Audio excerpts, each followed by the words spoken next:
एकीकडे जगातील सर्वात मोठा कांदा निर्यातदार असलेला भारत थेट 5व्या क्रमांकावर घसरला आहे.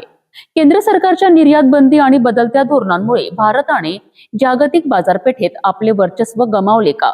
कोणत्या देशांनी भारताची जागा घेतली आणि या सगळ्याचा फटका नेमका कोणाला बसला? जाणून घेऊया या रिपोर्टमधनं. गेल्या काही वर्षात कांदा निर्यात हा भारतातील शेतकरी आणि व्यापाऱ्यांकरिता अत्यंत महत्त्वाचा विषय बनला आहे.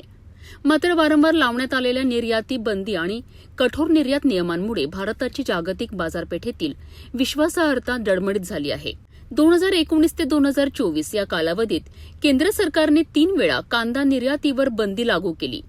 अनेक निर्यातदारांचे आधीच झालेले करार रद्द झालेत. परिणामी आंतरराष्ट्रीय खरेदीदारांनी भारताकडून होणाऱ्या पुरवठ्यावर विश्वास ठेवणे कमी केलेत. याच काळात हॉलंड, चीन, इराण आणि पाकिस्तान यांनी संधी साधली. भारताचे पारंपरिक ग्राहक असलेले बांगलादेश आणि आखाती देशांमध्ये या देशांनी आपला बाजार वाढवला. जागतिक कांदा निर्यातीत सध्या हॉलंडचा वाटा 37% आहे.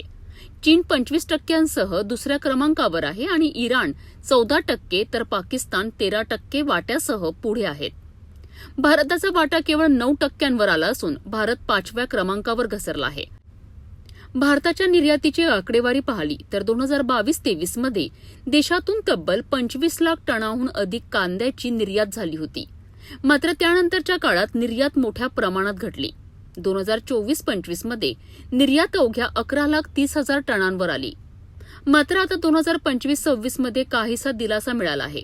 या आर्थिक वर्षात कांदा निर्यात 15,40,000 टनांपर्यंत पोहोचली असून ती मागील वर्षाच्या तुलनेत तब्बल 38% अधिक आहे. विशेष म्हणजे ही वाढ बांगलादेशाच्या मोठ्या खरेदीशिवाय झाली आहे.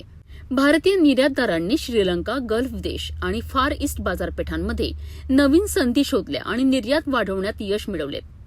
तज्ज्ञांच्या मते सरकारने स्थिर आणि विश्वासार्ह निर्यात धोरण राबवले तर भारत पुन्हा एकदा जागतिक बाजारपेठेत आपले गमावलेले स्थान मिळवू शकतो.